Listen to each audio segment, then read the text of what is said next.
Hello दोस्तों, आज हम डिस्कस करने जा रहे हैं DSSB PGT हिंदी में पूछे गए क्वेश्चन के जो 3 जुलाई को पेपर है इवनिंग शिफ्ट का, उसके हम कुछ क्वेश्चन लेकर आए हैं और देखते हैं किस प्रकार के क्वेश्चन पूछे गए थे। दोस्तों, ये क्वेश्चन किसी अभ्यर्थी के द्वारा मुझे भेजे गए हैं, तो हम देख लेते हैं किस किस प्रकार के क्वेश्चन पूछे गए थे।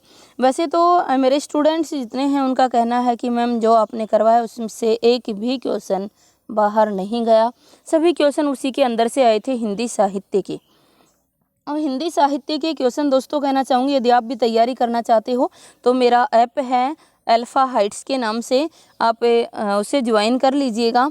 यदि आप DSSB की TGT की तैयारी कर रहे हैं या फिर आप नेट की तैयारी कर रहे हैं तो भी आप मेरा पेड कोर्स ज्वाइन कर सकते हो।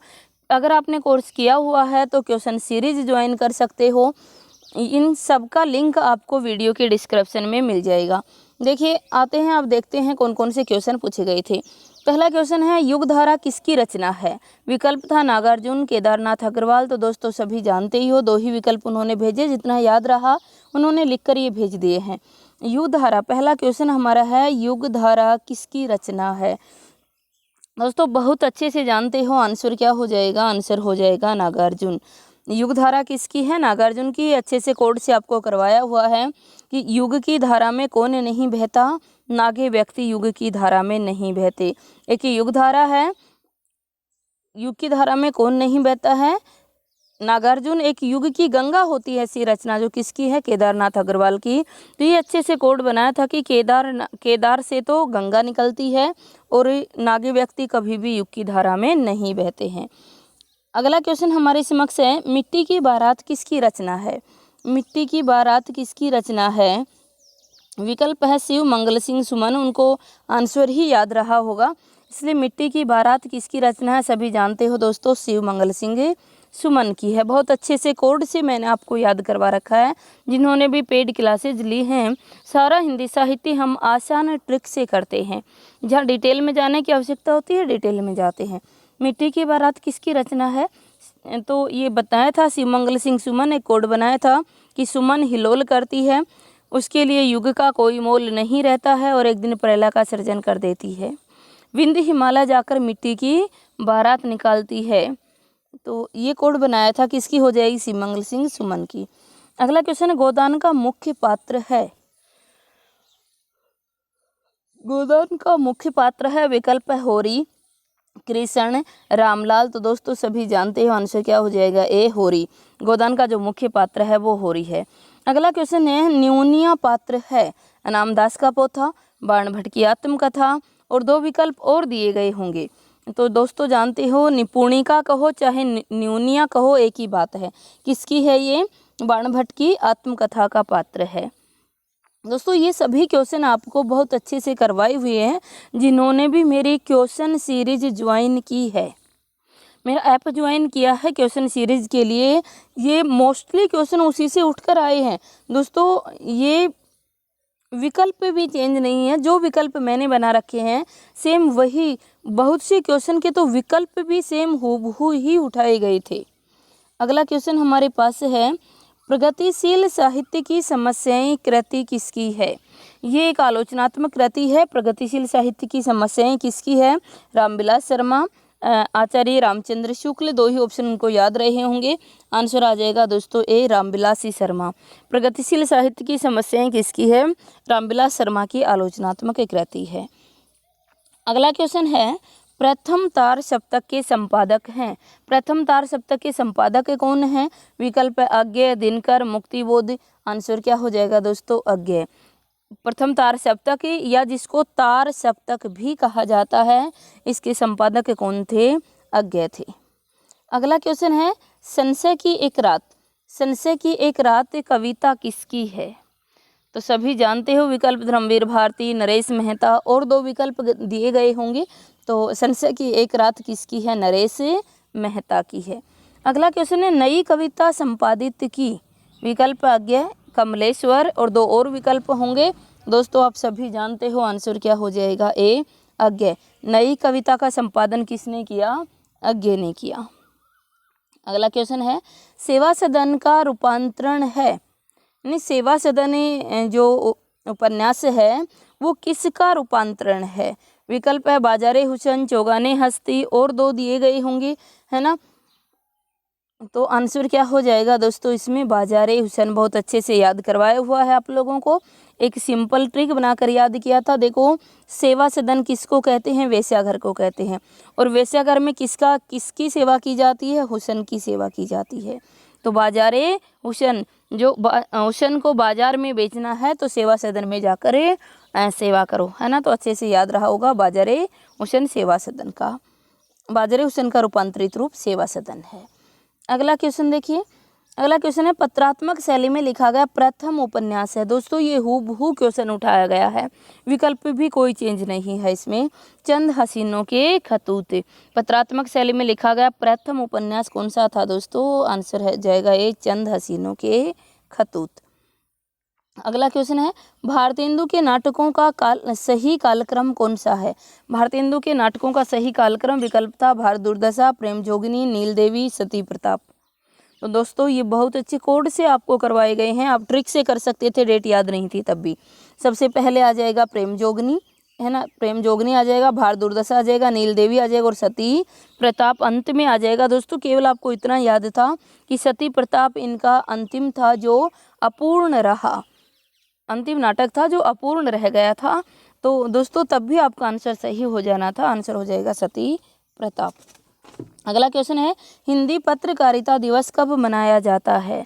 दोस्तों ये क्वेश्चन ने उठाया गया है हूबहू, हिंदी पत्रकारिता दिवस कब मनाया जाता है, आंसर हो जाएगा 30 मई को। अगला क्वेश्चन है प्रकृति के सुकुमार कवि कौन है। कितना अच्छा क्वेश्चन पूछा गया दोस्तों, प्रकृति के सुकुमार कवि कौन है, आंसर आ जाएगा ए सुमित्रानंदन पंत। आप सभी जानते हो पंत को प्रकृति से याद करवाया था, पंत की प्रकृति कैसी है, सुकुमार है, तो किस सुमित्रानंदन पंत को। अगला क्वेश्चन हमारे समक्ष है प्रसाद का प्रथम नाटक कौन सा है। दोस्तों इसके भी विकल्प भी चेंज नहीं किए गए, सेम यूं की यूं क्वेश्चन उठाया गया है। प्रसाद का प्रथम नाटक कौन सा है, विकल्प है कल्याणी परिणय, सज्जन, कामना और एक विकल्प और इसमें दिया गया होगा। आंसर क्या हो जाएगा दोस्तों आपका सज्जन। देखिए आप आसान ट्रिक से आपको करवाया गया है कि प्रसाद सज्जन होते हैं, करुणामयी होते हैं और कल्याणकारी होते हैं, है ना। तो ये आसान कोड था, सबसे पहला कौन सा हो जाएगा, सज्जन। अगला क्वेश्चन है आनंद कादम्बिनी पत्रिका के संपादक कौन ने हैं। विकल्प है भारतेंदु। दोस्तों इसके भी विकल्प भी चेंज नहीं किए गए, ये भी ज्यों का त्यों क्वेश्चन उठाया गया है। जो मैंने क्वेश्चन बना रखे हैं, क्वेश्चन सीरीज बनी हुई है, ज्यों का त्यों उठाया गया क्वेश्चन है। आनंद कादम्बिनी पत्रिका के संपादक कौन है, सभी जानते हो। आंसर क्या हो जाएगा हमारा प्रेमघन। प्रेम में बड़े आनंद आते हैं ना, ऐसे याद करवाया था कि प्रेम में बड़े आनंद आते हैं, तो किसकी, आनंद कादम्बिनी के प्रेमघन हैं। अगला क्वेश्चन है निम्न रचनाओं का सही कालक्रम क्या होगा। विकल्प है पल्लव, गुंजन, युगांत, ग्राम्या। तो दोस्तों ये आपको सभी ट्रिक से भी करवा रखी हैं, और जिसने पेड क्लासेज ली है उनको तो ये ट्रिक से भी और डेट के साथ भी दोनों प्रकार से करवाया हुआ क्वेश्चन है। तो कालक्रम पूछा गया है जो मेरी वीडियो के अंदर हूबहू जो विकल्प हैं वो दिए गए हैं, और विकल्प हूबहू और क्रम भी हूबहू ही दिया गया है, यूँ की यूँ क्वेश्चन उठाया गया है। ये पल्लव, गुंजन, युगांत, ग्राम्या। तो जानते हो दोस्तों सबसे पहले हो जाएगा, सबसे पहले पल्लव, गुंजन, फिर युगांत और फिर ग्राम्या हो जाएगा। दोस्तों ये आंसर हो जाएगा हमारा। इसी तरह से कोड बनाया था ना, पल्लव में गुंजन होता है और युगवाणी गाई जाती है युगांत तक ग्रामों में, तो आंसर हो जाएगा ऐसे। नेक्स्ट है निम्न रचनाओं का कालक्रम से लगाइए। महिला आंचल, कठगुलाब, अमृत और विष, बूंद और समुद्र। दोस्तों इसके भी विकल्प चेंज नहीं है, ये भी हूबहू क्वेश्चन यूँ की उठाया गया है। तो आप जानते हो सबसे पहले महिला आंचल आ जाएगा, है ना, फिर अमृत और विष आ जाएगा, फिर बूंद और समुद्र आ जाएगा, और फिर कठ गुलाब सबसे अंत में चला जाएगा। ये आपको अच्छे से डेट के साथ भी याद करवाया हुआ क्वेश्चन है। अगला क्वेश्चन है, अवधि का विकास किस अपभ्रंश से हुआ है। दोस्तों ये परसों की ही क्लास के अंदर क्वेश्चन करवाया था। अवधि का विकास किस अपभ्रंश से हुआ। विकल्प है पशाची, मागधी, अर्धमागधी, है ना। तो आंसर क्या हो जाएगा, सी हो जाएगा। हमने याद किया था कि जो अर्धमागधी है उसे पूर्वी हिंदी भी कहा जाता है। और पूर्वी हिंदी में 3 बोलियां आपको करवाई थी, कौन सी, ए बी सी, यानी हिंदी के पूर्व में हम क्या पढ़ते हैं, ए बी सी। ए से अवधि, बी से बघेली और सी से छत्तीसगढ़ी। आंसर क्या आ जाएगा, सी। अगला क्वेश्चन है दोस्तों, ये कुछ दूसरे स्टूडेंट के द्वारा भेजे गए हैं, दूसरे अभ्यर्थी के द्वारा भेजे गए हैं। तो इन्होंने विकल्प नहीं लिखे, कोई बात नहीं, विकल्प नहीं लिखे हैं तो हम आंसर बताएंगे। प्रथम क्वेश्चन है, प्रथम इतिहासकार कौन थे। दोस्तों सभी को याद होगा हिंदी साहित्य के प्रथम इतिहासकार कौन थे, तो गारसादे तासी, है ना। इनका विकल्प भी मैंने, इनका जो ग्रंथ है उसकी डेट है सभी कोड से आपको करवा रखी है। प्रथम इतिहासकार कौन था, गारसादे तासी। अगला है, भरत मुनि के रस सूत्र के व्याख्याकारों का क्रम। दोस्तों क्रम तो नहीं पूछा होगा लेकिन व्याख्याकार पूछे होंगे। भरत मुनि के रस सूत्र के व्याख्याकार कौन कौन हैं, तो व्याख्याकारों में पूछा गया होगा तो मिल जाएगा आपको। भट्ट लोलट होंगे, शंकुक होंगे, अभिनव गुप्त होंगे, ये विकल्प में दिए गए होंगे। अगला क्वेश्चन है, न्यूनिया किस उपन्यास की पात्र है, तो ये बता ही दिया है। न्यूनिया कहो, निपुणिका कहो, एक ही बात है। और ये किसकी है, हजारी प्रसाद द्विवेदी की किसकी है, बाण भट्ट की आत्मकथा की है। नेक्स्ट है, प्रथम तार सप्तक का कवि नहीं था। तो दोस्तों ये तार सप्तक के कवि पूछे गए होंगे, जिसके अंदर एक विकल्प होगा शमशेर बहादुर सिंह। शमशेर बहादुर सिंह जो है ये तार सप्तक के नहीं थे। तार सप्तक के कवि बहुत अच्छे से आपको ट्रिक से करवाए हुए हैं कि यज्ञ राम का करने से मुक्ति मिलेगी, नाम बढ़ेगा, मान बढ़ेगा, गिरजाघर में सम्मान बढ़ेगा, भारत भूमि का यशोगान बढ़ेगा। ये सभी आपको बहुत अच्छे से करवाए हुए हैं। और ये दूसरे सप्तक के थे। शमशेर भवानी शकुंतला हरि नारायण की पूजा करते हैं, तो ये दूसरा सप्तक का था शमशेर बहादुर। आंसर हो जाएगा शमशेर बहादुर। अगला, सूची सची के क्रम से अर्थ हैं। दोस्तों ये तो विकल्प देखने पर ही पता चलेगा, इसलिए मैं इस क्वेश्चन को छोड़ देती हूँ। अगला क्वेश्चन है, रहा खर्च का संप्रदान तत्पुरुष समास विग्रह है। तो आंसर आ जाएगा रहा के लिए खर्च, रहा के लिए खर्च। अगला है, कृष्ण गीतावली के रचनाकार। दोस्तों इतना आसान क्वेश्चन पूछा जो बार बार करवा के शायद आपके कानों में भी रट गया होगा। कृष्ण गीतावली के रचनाकार कौन है, तुलसीदास। अगला, रामचरितमानस के कांडों का क्रम है। दोस्तों बहुत अच्छा क्वेश्चन पूछा है, मेरे स्टूडेंट इसको कभी भी गलत नहीं कर सकते। अगर सपने में भी पूछोगे ना तब भी इसका क्रम वो गलत नहीं कर सकते हैं। रामचरितमानस में 7 कांड है और दोस्तों आप सभी को बहुत अच्छे कोड से करवाए हुए हैं। इनका जो ट्रिक है वो क्या बनाई हुई है, बाक सलू, BAAKSLU, बाक सलू याद रखना है आपको। बस पहला बी से बालकांड हो जाएगा, फिर पहले से अयोध्या कांड, फिर अरण्यक कांड, किष्किंधा कांड, सुंदर कांड, लंका कांड और उत्तरकांड। तो दोस्तों बाक सलू याद रखिएगा। अगला क्वेश्चन हमारे पास है, केशवदास के काव्य की भाषा नहीं थी। दोस्तों ये तो क्वेश्चन नहीं होगा कि केशवदास के काव्य की भाषा नहीं थी, तो ये तो और ही क्वेश्चन होगा, इसलिए मैं इसको छोड़ देती हूँ क्योंकि नहीं थी तो क्वेश्चन नहीं पूछना चाहिए था। अगला क्वेश्चन है, 84 वैष्णव की वार्ता के लेखक कौन हैं।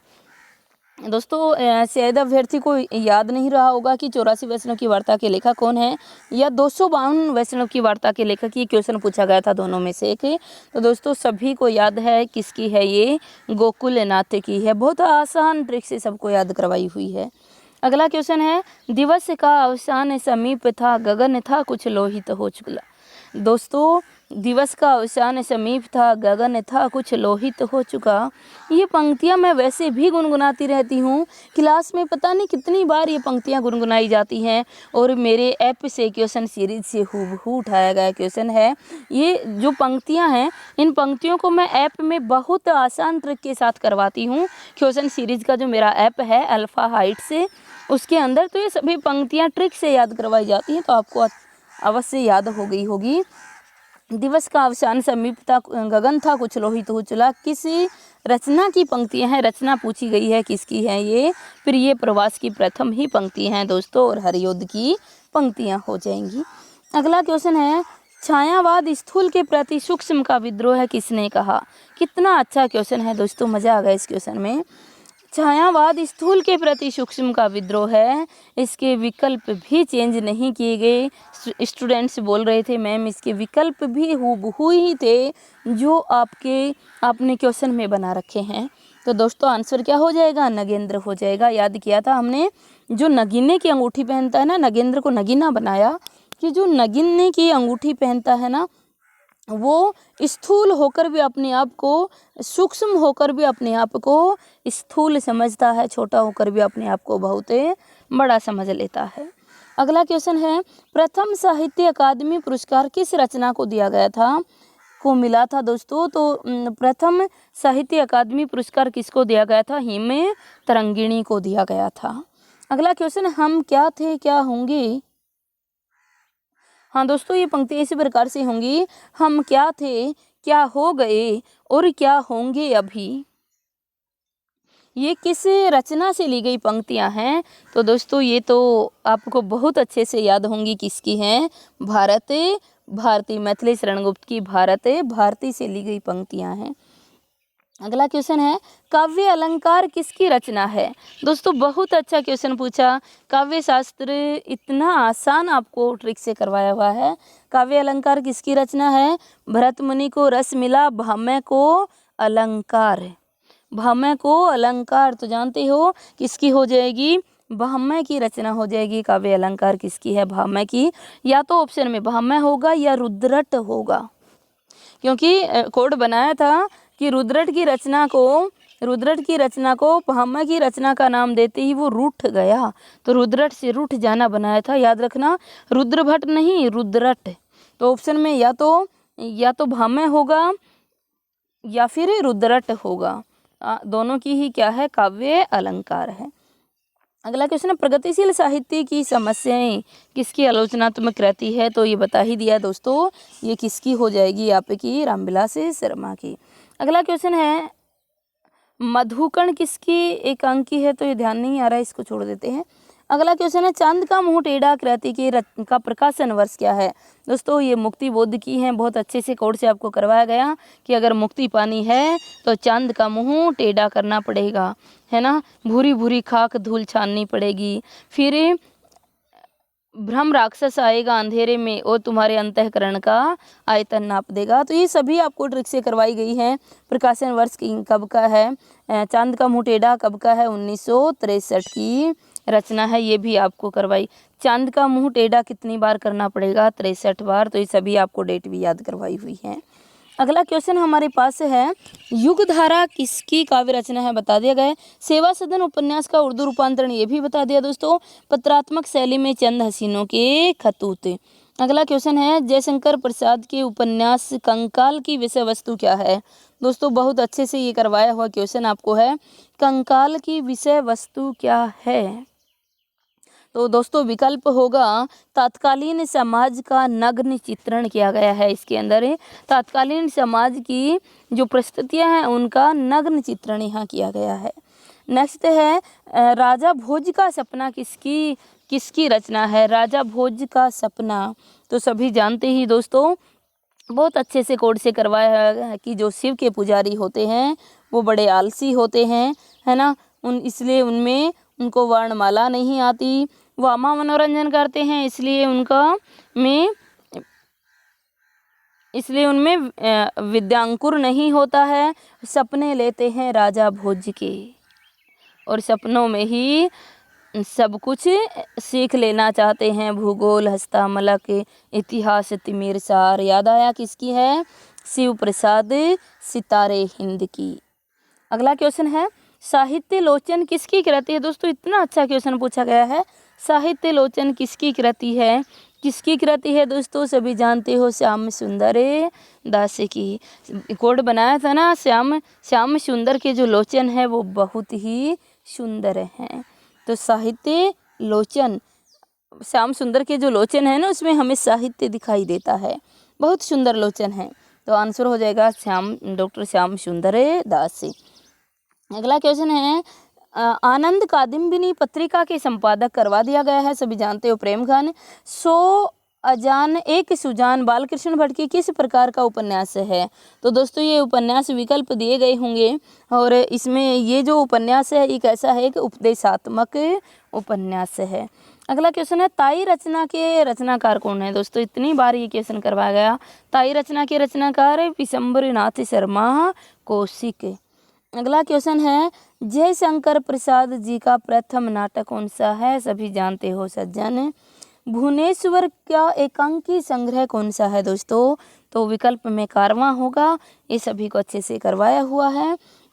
नेक्स्ट है उतंड मार्तंड साप्ताहिक पत्र किस वार को निकलता था? इतना अच्छा क्वेश्चन पूछा गया है दोस्तों, किस वार को निकलता था? आंसर हो जाएगा मंगलवार।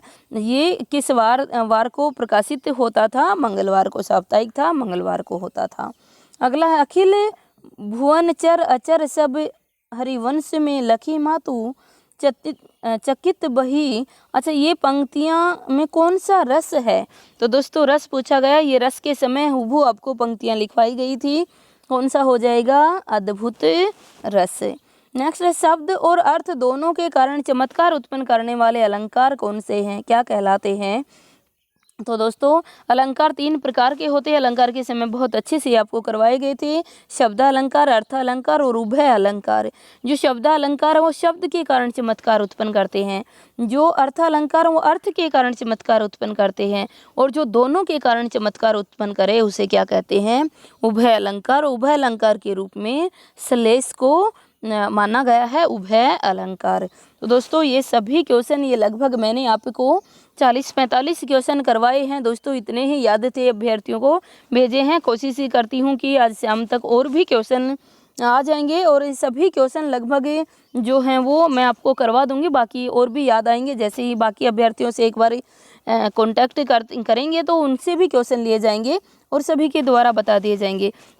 दोस्तों पुनः कहना चाहती हूँ कि यदि आप तैयारी कर रहे हैं तो आप मेरी क्लासेस से अवश्य जुड़िएगा। मेरे नंबर हैं 94 670 75 600, ये मेरे कॉन्टैक्ट नंबर हैं दोस्तों। और इस पर यदि आप हिंदी साहित्य की तैयारी कर रहे हैं, ट्रिक से ही करना चाहते हैं या फिर आप डिटेल से करना चाहते हैं, दोनों प्रकार का कोर्स आपके लिए उपलब्ध है और क्वेश्चन सीरीज भी आपके लिए उपलब्ध है। तो यदि आप इसका फ़ायदा उठाना चाहते हैं तो इस नंबर पर कांटेक्ट कर सकते हैं या व्हाट्सएप हिंदी साहित्य लिखकर व्हाट्सएप कर सकते हैं। धन्यवाद।